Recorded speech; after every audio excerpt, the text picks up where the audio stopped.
Today, we will be dealing with Jesus is sovereign. Dahil sovereign siya, hope in Him. Umasa ka sa Kanya.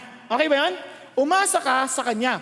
When we talk about sovereignty, anong ibig sabihin yan? Ano ibig sabihin yan? When we say He is sovereign, what does it mean? Now, ito pong ibig sabihin. Sa Daniel chapter 4, sabi niya, He does according to His will in the host of heaven and among the inhabitants of earth. And no one can ward off His hand or say to Him, what have you done? Sa madaling salita, ganito po yan. Sabi niya, sino makapagpipigil sa palatuntunan ng Diyos? Sino makapagpipigil sa Kanyang kapangyarihan? No one can ever stop God in accomplishing His purpose. Nagkakaintindihan tayo? Ngayon, kung hindi tayo naniniwala dyan, dito niyo mapapansin, our attitude, our responses to situation will also be affected. Kaya tayo naiinis, naaasar, we get disappointed. Kasi nakakalimutan natin yung sovereignty ng Diyos. If you understand that everything that happens in our lives has God's purpose and He allows it to happen, why will you be disappointed? Now, disappoint lang tayo kasi we feel that we are losing control. Wala tayong control. And who is in control?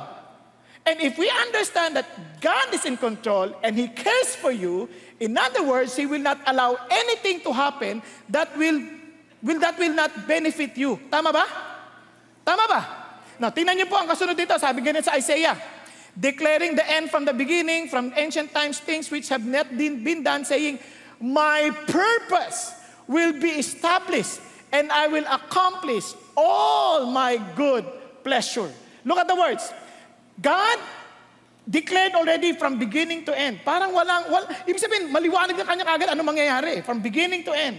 Nasabi niya ganon, my purpose will be established. Maitataguyod ang kanyang kalooban. Nagkakaintindihan? According to His good pleasure. In God's sovereignty, ito pong importante. Wala hong masamang mangyayari. Kung, tingnan niyo sabi ng Romans, and we know that God causes all things to work together for good. Anong kondisyon?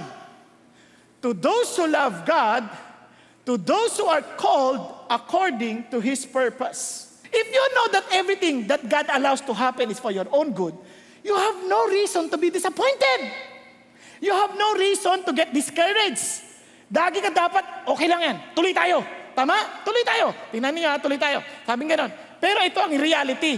Kahit na a man after God's own heart, nagkakaroon din ng ganung pakiramdam. Sabi niya, why are you in despair, O my soul? Why have you become disturbed within me? Sabi niya, hope in God, for I shall again praise Him for the help of His presence. Now listen to this. If just in case, nandun nakakalimutan mo yung hope, faithfulness ng Diyos, yung sovereignty ng Diyos, and you get discouraged, kausapin mo yung sarili mo. Kasi minsan sarili mo down na down eh. Pero yung faith mo nandito, naniniwala ka that God is in control. Tama ba? Kausapin mo, ano ka ba? Tingnan mo sa David, kausap sarili niya, ano ka ba kaluluwa ko? Ba't ka ba nalulugmok? Magpuri ka sa Panginoon, mayroong dahilan para purihin siya. You need to explain and convince yourself that God is still in control. He is sovereign. Nagkakaintindihan? Wag lang malakas. Yung naglalakad ka, ano ka ba? Baka madala ka sa ospital. Eto, kausapin mo, there's nothing wrong. Minsan kinakausap ng sarili mo, minsan umiiyak ka na down ka. Kausapin mo, ba't ka ba nadadown? Ano ka ba? Tandaan mo ang Diyos buhay. Because sometimes what we feel and what we are thinking and what we know, nag-aaway sila. So we need to allow our emotion to submit to our minds. Tama? Okay, if you know Jesus, if you know that He's sovereign, you convince yourself, your feelings, that Jesus is still sovereign. So, hope in Him. Nagkakaintindihan? Kaya huwag kayo mag-alala kung sakaling down kayo na nangyayari yon. Pero convince yourself because God and Jesus is real. Historically, He's real and He's sovereign. Kaya ito ang faith. Now, faith is the assurance of things hoped for, the conviction of things not seen. Hindi ito wishful thinking. Hindi, I wish. Hindi ganoon. I hope na ganito. Minsan yung hope natin, wishful eh. Wishful thinking, hindi yan wishful thinking. It is a form of, it is a sense of certainty, assurance, Bakit? You're convinced because you believe in the character of God. Amen? Now, kaya nga po itong aking definition. Faith is hope that expects what? The best. Expecting the best is the confident assurance that God is in control of the future and that He plans what is best for your life because He loves you. This is all for His glory. God gave us two beautiful illustrations to show us His sovereignty and also His power. Now, tingnan nyo yung sovereignty and also the willingness to heal. Now, listen to this. Let's go to John chapter 4. Remember, noong nakaraan, Samaritan? From Samaria, imagine coming from Judea, through Samaria, He went to Galilee. After 2 days, He went forth from there into Galilee. And sabi natin, for Jesus Himself testified that a prophet has no honor in his own country. Now, listen to this. Alam mo na pala na hindi ka ino-honor sa sarili mong bayan. Ba't ka pa pupunta doon? Why will you go there if you are not being treated with honor? Yun ang idea ng tao But Jesus Christ is not going there because He wants the honor.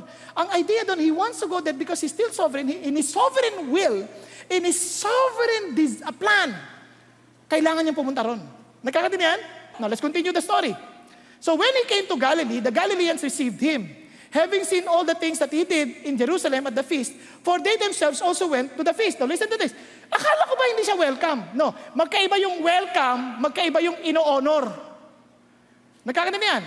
He may be welcome, but they do not honor Him. In other words, uy, okay to, tingnan natin. Tika, papasa. Uy, pasok, tingnan natin. Obserbahan natin to.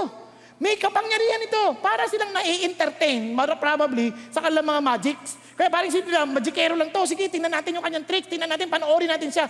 And that is it. They are not really committing themselves to Jesus, to stand in Him.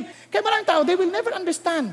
And they will never experience the power of Jesus kasi hindi sila makatodo. Tuloy tayo. So, therefore, He came again to Cana of Galilee, where He had made the water wine. Naalala niyo yung John chapter 2? Bumalik na siya doon. And there was a royal official whose son was sick at Capernaum. Now listen to this. Anong klaseng tao siya? Royal official.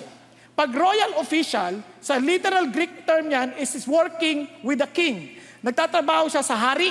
Okay? So ito, mataas ang posisyon. So at that time, pag meron kang posisyon, di ka lang makapangyarihan, may pera ka pa. Tama ba? Ito lang problema. Kahit makapangyarihan siya, kahit may posisyon siya sa pamahalaan, kahit mayaman siya, may sakit ang anak niya, at lahat ng meron siya, walang gamit. Ito ang realidad ng buhay. Minsan, akala mo kapag may pera ka, hindi ka magkakasakit. Yun ang mali. Dahil may pera o wala, lahat namamatay. Katingnan mo yung katabi mo, sabihin mo, ikaw din. Yan isang bagay na huwag mong kakalimutan. There are things that money cannot buy. Nagkakaninan tayo. If you think that money will solve all your problems, you are wrong. Kasi yung pera, walang magagawa dito. Kaya in order for you to see the sovereignty of God, the sovereignty of Jesus, ang una mong kailangan gawin is to acknowledge your need. Be honest enough and humble enough to admit before Jesus what you need. Sabihin mo talaga, sample lang, bisyo. Hindi mo pwedeng, kaya ko to, para sa Panginoon. Wag, be honest. Lord, hindi ko po to kaya Hindi ko po to kaya, hirap po ako dito. Isipin nyo, personal ko nang ding karanasan, lumaki ako sa tik-tik Alam mo yung tik-tik? Yung mga bata hindi na alam yung tik-tik. Yung tik-tik, pornographic magazines. Yung mga kapatid ko, photographic memory. Ako, pornographic memory. Hirap ako. Sabi ko, Panginoong Diyos, hindi ko to kaya. Buti na lang during that time, wala pang internet. Iyak ako sa Panginoon, hindi ko po to kaya. Hindi yung, I will stop this in the name of Jesus. Ang ganon. Acknowledge your nothingness. Sabi ko, Lord, hindi ko po to kaya. Tulungan po ninyo ako. Alam niyo sa awa ng Diyos, tinulungan ako. Ngayon, binurn ko lahat yun. Hindi sa CD. Yung iba, binurn sa CD. Diba? Hindi, sinunog ko talaga yun ng time na yun. Bakit? Kasi, tinulungan ako ng Diyos. Ang sunod na tulong sa akin ng Diyos. Kasi lahat ng makita kong mabait, ginagasa ako sa isip. Noon yun na, matagal na. Ang sama ng tingin mo eh. Matagal na yun. Ito naman oh. Dito na nga ako. Tagal na noon. Eto, nakakatawa. Sabi lang ng Diyos oh, dito ka lang tumingin sa noo. Sa noo lang, para lang. Sabi nga nung kasausap ko, wag pinakausap mo, tignan mo na ako sa mata. Hindi mo naintindihan ang request mo. Wag na. Hanggang matrain yung brain ko. Tulong ng Diyos yun. Ibig sabihin, siya tutulong. Hindi ikaw, hindi yan. I can do it by my will. You can't. Just admit. Kasi kahit yung royal official, he's a disciplined man. He's a man, most probably, he's a very studious and very diligent. Pero may limitasyon eh. You need to acknowledge before God, you need Him. Nagkakaintindihan? Kaya when he heard that Jesus had come out of Judea, sabi niya, imploring him to come down and heal his son, for he was at the point of death. Kawawa, anak ko, mamamatay na po. Just like all other parents, they're very concerned about their children. Kaya hindi, parang bahala na, anong kahihiyan ito? Lalapit ako kay Jesus, mapagaling lang anak ko. Natuloy tayo. So Jesus said to him, unless you people see signs and wonders, you simply will not believe. Wow, ikaw dito ka, desperado ka na, Lord, tulungan mo ako, yung anak ko, mamamatay na. Nag-preach pa. Kinausap pa yung mga tao. Unless you believe. Sabi niya, unless you see signs and wonders, you simply not believe. Kayo mga tao, you just come because you want to see signs. You want to see wonders. But kung wala yon, hindi kayo maniniwala. Sabi niya, etong mama, siyempre, ikaw nagmamadali ka na. Lord naman nagpe-preach ka pa eh. Sabi niya, the Lord said to him, Sir, come down before my child dies. Ang problema si Jesus is much more concerned, not only for him, but for everybody to have faith in Jesus. Hindi sila lalapit because of what they can benefit from Jesus. They will not believe because what they can see, power, signs. Hindi ganon. Kapag ganon ang faith natin, kunyari, atin ako, gusto ko yan, makinig ako. Pag napagaling, pag nasolve niya lahat ng problema ko, pag wala na akong problema dahil nakinig ako sa kanya, hindi mo makikita yung power ng Diyos. Because that faith is not based on Jesus. That faith is based on your personal benefit. Kaya marami hindi lumalapit kay Jesus. Kasi gusto ko muna ng proof na, yung bang nakita ko, yung kalbo nakabuhok, yan. Panalo na yan. Hindi. Si Jesus, you step out of your boat, then you will walk. Hindi yung walk ka muna, and sabi mo, uy, okay na. Hindi. Lumabas ka muna sa boat mo. Then I will show you my power. Just look at me. Yun ang sinasabi ni Jesus. Ito naman, sabi niya, Lord, ito naman si Jesus. Ito ang ganda kay Jesus. The moment you acknowledge, God will give you His grace. Kaya sabi niya, kaya you have to accept His grace. You know why His grace? Look at the words ha. Sabi niya dito, balikan na natin. Unless you see signs, kasama siya doon kasi plural yung you eh. Lahat yan, kasama siya. Sabi niya, despite that, sabi ni Jesus, tingnan niyo ha, accept His grace. Then sabi ni Jesus, go, your son lives.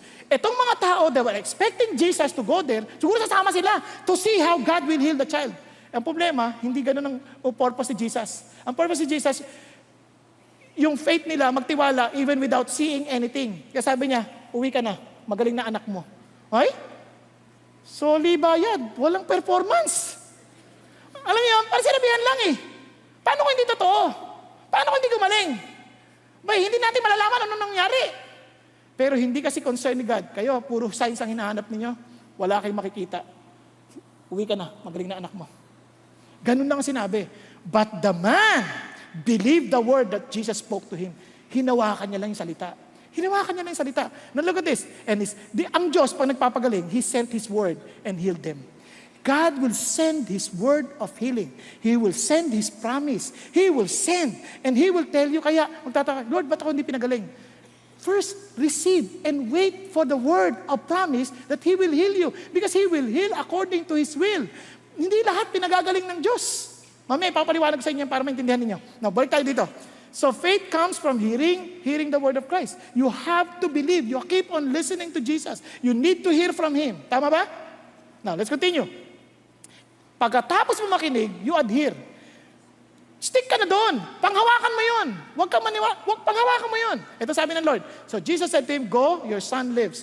The man, look at the words, believe the word that Jesus spoke to him and started off. Now listen to this. Some people, they would never see that power of Jesus kasi hindi nila pinanghahawakan yung salita ni Jesus eh. Nagkakaintindihan tayo? Panghawakan mo.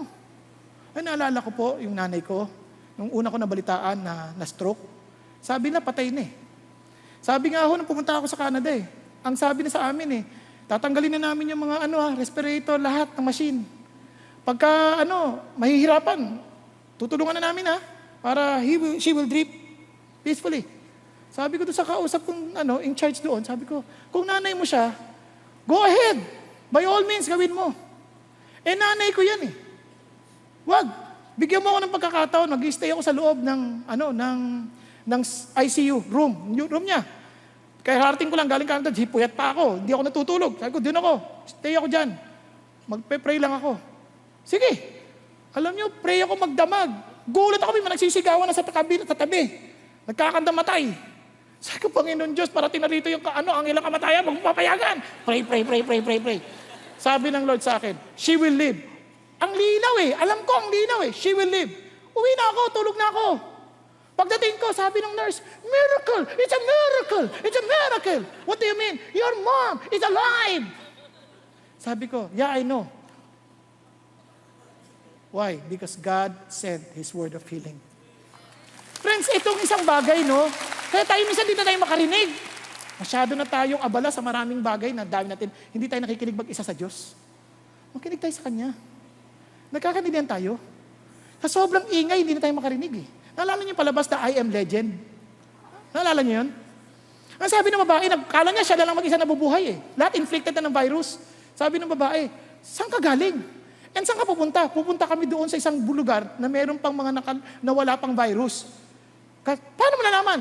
Sabi ni God, what? How could God tell you His plan? Hindi niya maintindihan. Sabi niya, tahimik na ngayon. Ang daling makinig sa Diyos.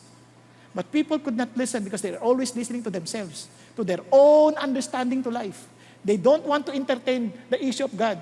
Hindi ko sinasabi lahat naging kinakausap ng Diyos. No, you read His Word and you will know.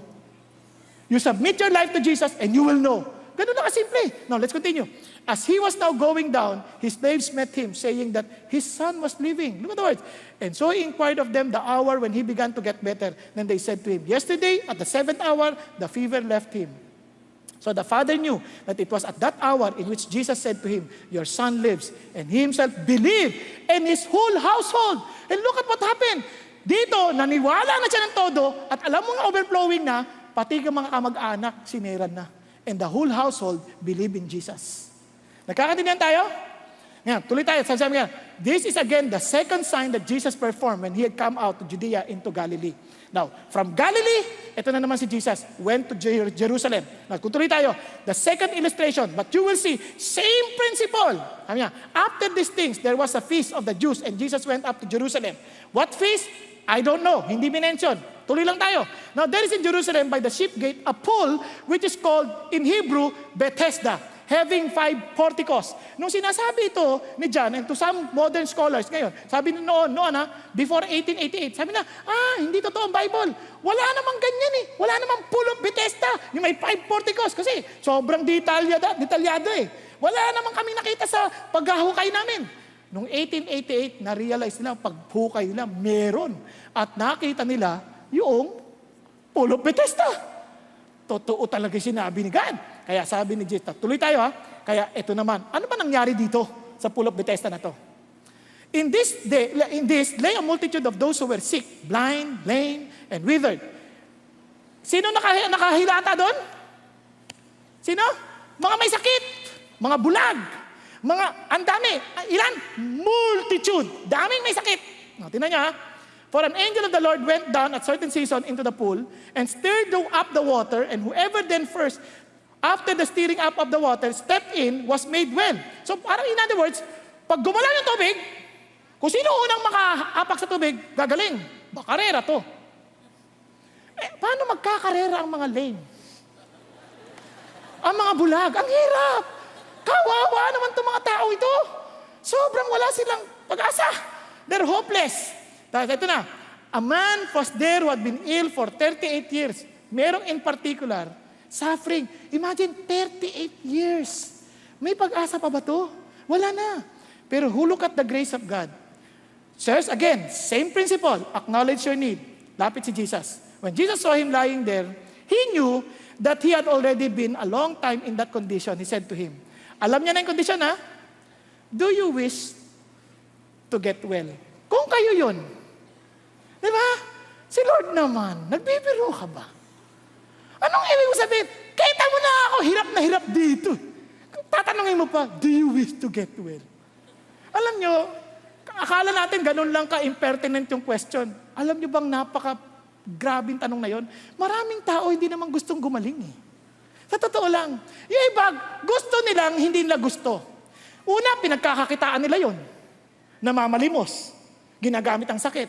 Yung katulad din sa atin, alam na natin problema natin. May problema tayo. For example, may problema tayong spiritual. May problema tayo, may addiction tayo. Hindi man natin inaamin sa Diyos eh. Minsan sasabihin natin, okay na to, talagang ganito na lang ako. Ganito na talaga, mamamatay na akong ganito, bahala na. Hindi mo naman tanggap na gusto mo maging mabuti. Tama ba? Kaya sabihin ng Diyos sa'yo, gusto mo ba magbago? Iba naman sa atin. Lord, nagja-joke lang. Wag na, Lord. Okay na ako dito. I'm okay, I'm good. Minsan ganun tayo sa Diyos eh. Nagkakatindihan? May problema tayo sa asawa natin. Ano sabi? Lumalapit ba tayo sa Diyos? Lord, tulungan niyo naman po ako. Ayusin niyo naman yung problema ko sa asawa ko. Ang lagi natin sasabi, Lord, kunin mo na yung asawa ko. Sasabi ng Lord, hindi naman yung asawa mo problema, ikaw eh. Do you wish to get well? Yun ang mga tanong ng Diyos. Do you wish to get well? You have to acknowledge. Kasi sabi ng mga, alam niyo po, hindi niya masabi ng diretso, alam niyo po, gusto ko na, kaya lang po eh, pag gumalaw yung tubig eh, may lang nauuna lagi sa akin. So, madaling salita, gusto mong gumaling. Kaya lang, ang kala mo lang paraan, yun. Ngayon, you have to accept my grace. Itong grace ng Diyos. You may not even acknowledge na ako yung makakatulong sa iyo, pero tutulungan kita. Sabi niya, okay, get up, and pick up your pallet and walk. Wow, this is God's grace. He commanded again a word of healing. Tayo ka na. Alam mo bang lame ako? Ba't mo kinutusang tumayo? Hindi man lang, I pray, oh God, heal him in the name of Jesus. God, rise up! Hindi ganun eh. Nakahilatan kayo, nangihina, may sakit. Rise up! Parang, alam mo yun, pick up your pallet. Wow, pero this is God's grace. Tingnan mo, walang issue siya ng pananampalataya kay Jesus. Alam mong grace lang ng Diyos because of His sovereignty. Immediately the man became well and picked up his pallet and began to walk. Now, it was Sabbath on that day. Whoa, this is amazing. Tama po? Here is how you will receive God's grace. Kaya ang Diyos, grabe, kinig ka na lang. Tanggap yung Lord, patayo ako, tumayo na lang. Kasi, pick up your, ganito yan, no? Pagka, kunyari, pray ka, Lord, bigyan mo naman akong trabaho. Then get up. Do you believe? If you believe, get up. Ano gagawin ko, Lord? Di magligo ka na. Mag-ayos ka, mag-prepara ka, mag-aral ka kung kailangan, then pick up your pallet, then apply. Ganun sa trabaho. Ganun din, manliligaw ka, Lord, bigyan mo naman papangasawa. Then get up. Ano ibig sabihin get up? Ayusin mo pagka-itsura mo. Para naman, pag nag-present ka will you marry me? Hindi naman, hindi naman ganun. Get up and pick up whatever is necessary. Do your part. When you accept the grace of God, you believe. Lord, gusto ko pumasa. Di bumangon ka, mag-aral ka na. Hindi ba pwedeng, hindi, papasa ako sa biyaya ni God. Alam ka naman, mahulog yung mga sagot. At sasabihin mo, Lord, thank you sa classmate ko. Dinaan mo sa kanya yung sagot. Hallelujah! Di, pag nanakaw yun. Pag nanakaw. Gawin mo yung dapat mong gawin. Kasi you believe eh. Tama ba? You believe. Now, look at this. Afterward, Jesus found him in the temple. Look at this. You know that it was the grace of God. Behold, you have become well. Do not sin anymore, so that nothing worse happens to you. Here is the challenge, friends. God did not heal everybody in that pool. Napansin niyo ba? Siya lang. It was the grace of God. So whenever you pray, the first thing you ask is not healing, but His grace. Kaya nga si Paul hindi pinagaling ng Diyos. Anong sinagap ng Lord sa kanya? My grace is sufficient for you. Yan ang sagot. Because ang issue, completeness. Kunyari may cancer ka, nag-pray ka, hindi mo agad nakita yung resulta. Pero, Lord, because I believe in you, then I hope in you, Lord, magtatrabaho ko. Gagawin ko yung dapat kong gawin. Wala! Bumangon ka na. Ginanyan na ako ng doktor Sabi niya, mukhang may cancer ka. So, anong problema? Lahat naman mamamatay. Excited ka ba? Ako excited. Oh, di kinabahan siya. Siya ang kinabahan eh. Anong problema itong maman to? Minsan takot na takot tayo sa CA na yan. Ano ba yan? Court of Appeals lang yan. Lumapit ka sa Diyos. Mag-appeal ka kay God. God, if you want my life to be extended, thank you. If not, praise God. I will see you face to face. Amen? Why? Grace of God. Grace of God. Kaya hindi. Don't expect everybody will be healed. Hindi. Yes, God has a will. Sovereign siya. So He knows when to heal and when not. Nagkakaintindihan. But, if you want your life to be usable to the Lord, His grace is always readily available for you. Pare-pareho, dalawang illustrations. You have to acknowledge your need, you have to accept God's grace, and you have to adhere to His words. Kaya ito po, immediately the man became well, picked up his pallet, began to walk. Now it was a Sabbath day. Itong malungkot na reality.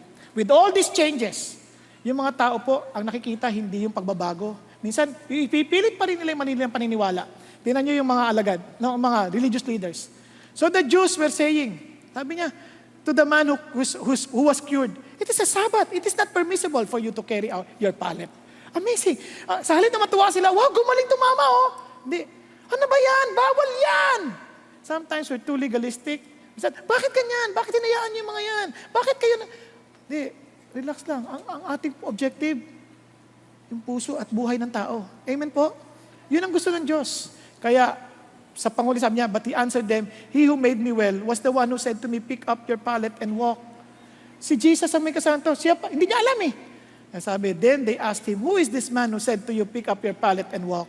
And the man who was healed did not know who it was, for Jesus had slipped away while there was a crowd in that place. The man went away and told Jews that it was Jesus who had made him well. Look at Jesus. For this reason, the Jews were persecuting Jesus because He was doing these things on the Sabbath. But He answered them, my Father is working until now, and I myself am working. Lalo nagalit sila. For this reason, therefore, the Jews were seeking all the more to kill Him because He not only was breaking the Sabbath, but also was calling God His own Father, making Himself equal with God. Kaya mga kapatid, hindi ho ko mo na-bless ang tao o nakita nila magandang ginawa ng Diyos, tatanggapin nila. Some they will stick to their wrong beliefs. Iniisip nila, ito lang eh, mali yan. Alam mo, minsan ganyan tayo, minsan hindi natin iniintindi muna yung ginawa ng Diyos. Nagkakaintindihan. And sabi ni Jesus, whether you like it or not, I'm still the sovereign God. I do what my Father is doing. We are one. Isa lang kami. Kaya sabi ni Jesus finally, and I will end. Truly, truly, I say to you, he who hears my word and believes Him who sent me has eternal life. He who does not come into judgment but has passed out of death into life. Ano sasabi ng Lord? If you adhere to my words and believe Him, God, who sent Jesus, has eternal life and does not come into judgment but has passed out of death into life. Next week, yan ang pag-uusapan natin na matindi. Pero today, I want to challenge you. Ikaw ba humahawa ka ba sa salita ni Jesus? Do you really believe that He is sovereign, that He is in control, and He wants the best for your life? O, hindi eh. Nasa yan. Sabi ni Jesus, itong promise niya. Hindi niya lang tutuparin ang kanyang sinabi. Ang pangako niya pa, eternal life. Amen po? Tayo pong lahat ay yumukot, pumikit sandali. Friends, mas alam mo ang totoo mong kalalagayan. Look at the religious leaders. Look at the people in Galilee. They did not even recognize their needs. They were blinded. They never saw themselves as sick people needing healing. They were so strict with the religious practice. Pero hindi nila nakita yung kamay ng Diyos who wants them to experience na yung totoong Diyos who is sovereign, who is in control, who fulfills His word. Kapatid, sana wag tayo makasama doon sa mga religious leaders na yon. Let us be humble enough to acknowledge our needs. Alam mo naman totoo mong kalalagayan. Alam mo kung parang walang nangyayari sa buhay mo. Alam mo parang with all the blessings, materially, parang wala kang pinupuntahan. Or maybe alam mo naman na parang pagod ka na, you're so frustrated in your own life. And God is telling you, come on, acknowledge your needs before me. Or maybe the Lord is already speaking to you. He wants to impart to you His grace. Ang tanong lang, are you willing to accept that? By obeying His words, by adhering to His words. God or Jesus is here for you. Kapatid, be humble before Jesus and acknowledge your need of Him today. Thank you, Jesus. Thank you, Lord. Don't wait for tomorrow. Today. Father in heaven, I thank you that you know every one of us in this auditorium. And thank you, Lord Jesus, that you know the cries of our heart, O Lord. Lord, I pray, Lord, to speak to everyone in this room and allow your grace to overflow, that they would not leave this place, O God, that they will not leave this place without experiencing, Father God, your sovereign power and allowing that hope to rise from our hearts in Jesus. Thank you, Lord. Thank you, God, that you want all of us, Father God, to experience, Father God, the joy and, Father God, the power of Jesus in our lives. Lord, may you deliver those who are in bondage of vices. May you deliver those who are in bondage of hatred and bitterness. May you deliver, Father God, those who are, Father God, who are in bondage, Father God, of, Lord, of themselves, O Lord, of their pride. Lord, I pray to deliver your people and allow us all experience, Father God, to experience the joy of your sovereignty. Thank you, God. Release us, Father God, with your great blessings. In Jesus' name, amen and amen. God bless you. Good afternoon.